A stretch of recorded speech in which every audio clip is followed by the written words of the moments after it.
जय श्री कृष्णा। मेरे चैनल कृष्णा जी के भरोसे में आपका स्वागत है।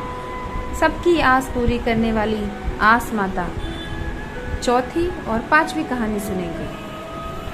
बोलिए गणेश जी भगवान की जय। एक राजा की रानी बहुत ही कोमल थी। वह फूलों की सेज पर सोया करती थी। एक दिन सेज में कच्ची कली बिछ गई, जिससे रानी को नींद नहीं आई।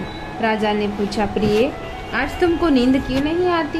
तो रानी बोली कि आज मेरे सेज में एक कच्ची कली रह गई है, वही मेरे शरीर में घड़ती है। उसी समय दीपक हंसा। राजा ने दीपक से प्रार्थना की कि हे दीपक देव, आप क्यों हंसे? उस ज्योति स्वरूप दीपक ने उत्तर दिया कि अभी तो रानी कच्ची कली के कारण ठसती है, कल सवेरे होते ही जब सिर पर बोझा ढोवेगी तब क्या होगा? राजा ने पूछा, क्या मेरे देखते मेरे जीते जी ऐसा हो सकता है? तब दीपक ने उत्तर दिया। उसकी ऐसी भविष्यवाणी सुनकर राजा ने अपने मन से कहा कि देववाणी असत्य नहीं हो सकती। रानी तो अवश्य बोझा ढोना पड़ेगा, परंतु यह तो सकता है कि यदि मैं उसके जीते जी समुद्र में बहा दूं तो वह बोझा ढोने से बच जाए, क्योंकि वह समुद्र में डूब जाएगी। तब बोझा कौन ढोवेगा? राजा ने उसी समय रानी से कहा, चलो हम तुमको तुम्हारे पीहर भेज आए। रानी तैयार हो गई। तब राजा ने उसे संदूक में बिठाकर नदी में बहा दिया। वह नदी समुद्र में ऐसी जगह जाकर मिलती थी जहाँ उस राजा के बहनोई का राज्य था। समुद्र में मोती और सीपे निकाले जाने का राजा का ठेका था। रानी का संदूक बहता हुआ जब वहाँ पहुँचा तब राजा ने मोहल्लों को हुक्म दिया कि संदूक को मेरे सोने के कमरे में रख दिया जाए। राजा ने शयनागार से संदूक पहुंचते ही रानी से सुना कि राजा ने उसे समुद्र में पाया है। तब वह फौरन उसे देखने के लिए उस समय पहरेदार वहां से हट गया। रानी ने कौतुकवश संदूक खोला। उसे देखा कि उसके भीतर एक स्वर्ग सुंदरी 16 श्रृंगार किए बैठी है। रानी ने अपने जी में सोचा कि अगर राजा इसको इस दशा में देखेगा तो इसी का क्या हो जाएगा, मुझको त्याग देगा। इसलिए स्त्री को हुलिया बिगाड़कर संदूक में बंद कर देना चाहा। तदनुसार उसने रानी के जेवर कपड़े उतार कर तथा मैले कुचले फटे पुराने कपड़े पहना दिए और संदूक को वापस बंद करा दिया। राजा जब महल में आया तब उसने रानी से पूछा कि क्या तुमने रानी को देखा? इनमें क्या है? रानी ने जवाब दिया कि मैंने कुछ नहीं देखा। राजा ने रानी से सामने संदूक खुलवाया तो उसमें फटे पुराने कपड़े पहनकर एक भिखारिन सी दिख पड़ी। रानी ने कहा कि यह तो कोई निर्वासी भिखारिनी दिखाई देती है, इसको कारखाने में भिजवा दिया जाए। वह लकड़ी होती ढोती रहेगी और खाना खाती पीती रहेगी। राजा ने रानी से कहे अनुसार उसके कारखाने में भेज दिया। एक दिन नारी की सहेलियां नदी में स्नान करने दशा रानी के डोरे ले रही थी। एक डोरा अधिक था। इसी विचार में थी कि यह किसको दिया जाए। देवयोग में उसी समय वह हमारा डोरा ले लो। रानी ने कहा कि मुझे गंडा लेने से इनकार नहीं है, परंतु मुझे तो कोई खाने भर को भी नहीं मिलता, इसकी पूजा कैसे करूंगी? वे बोली कि तुम इसकी चिंता मत करो, हम रोज इस जगह स्नान करने आया करेंगे। 9 दिन तक कथा कहना, तुम भी नित्य कथा सुन जाया करो। 10वें दिन पूजा होगी, तब तक दशा रानी चाहेगी तो अवश्य तुम्हारी दशा बदल जाएगी। तब रानी ने श्रद्धा पूर्वक डोरा ले लिया। उस दिन रानी ने पति को यह चिंता उत्पन्न हुई कि रानी को संदूक में रखकर बहा तो दिया, परंतु उनको कोई समाचार नहीं मिला कि क्या हुआ।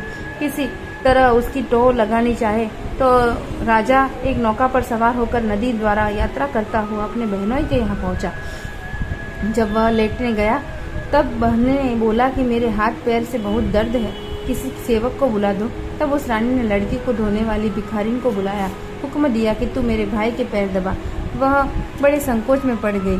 अपने जी में अनेक संकल्प विकल्प करती थी कि पर पुरुष का शरीर कैसे छूऊं, मजबूर उसे स्वीकार करना पड़ा। राजा के पैर दबाते दबाते रानी को उसके पाँव पर पद्म दिख पड़ा। रानी चुपचाप रोने लगी। उसके आंसू राजा के पैरों तक टपके। तब उसने पूछा कि क्यों दासी क्यों रोती है? तू अपना भेद मुझे बता, मेरे कारण तुझे किसी प्रकार की हानि नहीं पहुंचेगी। तब वह बोली कि जैसा पद्म आपके पैर में है वैसे ही मेरे पति के पैर में था। पहले दिन की याद आने से मुझे रुला दिया। तब राजा बोला कि मैं समझ गया, अब तुम पैर मत दबाओ, आराम से सो जाओ।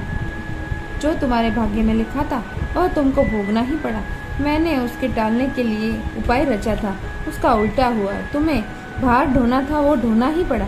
सवेरा हुआ, बहुत दिन चढ़ गए, परंतु अतिथि राजा सोकर नहीं उठा। न पैर दबाने वाली दासी बाहर निकली। तब उसकी बहन में चिंता हुई। थोड़ी देर बाद दासी बाहर निकली आई और कारखाने में काम करने चली गई। रानी ने अपने भाई से पास जाकर उसे जगाया। तब वह बोला कि मेरे माथे पर पीड़ा है, मैं अभी नहीं उठूंगा।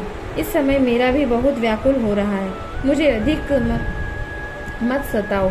रानी ने पूछा कि आखिर बात क्या है, कुछ कहो भी।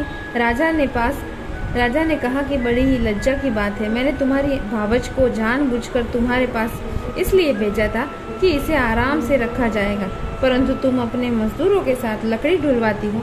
क्या इसलिए तुम्हें तुम्हारे पास भेजा था? तब बहन बहुत लाचार होकर बोली कि भैया, वह तो एक सुंदर संदूक में बंद हुई नदी में बहती आई थी। हमें क्या पता था कि यह तेरी भावज है, यह मेरी भावज है। अपनी दासी को कहा कि उस लड़की वाली दासी को बुलाकर ले आओ। जब लड़की वाली दासी आई तो उसे भावज की माफ़ी मांगी। बहन ने अपने पास रहने के पश्चात वह राजा अपनी रानी के साथ राजधानी लौट आया। रानी ने अपने महल में पहुंचकर सुहागिन नौती और धूमधाम से दशा रानी के गंडे की पूजा की और गांव में हिंडोरा पिटवा दिया। अमीर गरीब सब दशा रानी के गंडे लिया करें, श्रद्धापूर्वक पूजा किया करें।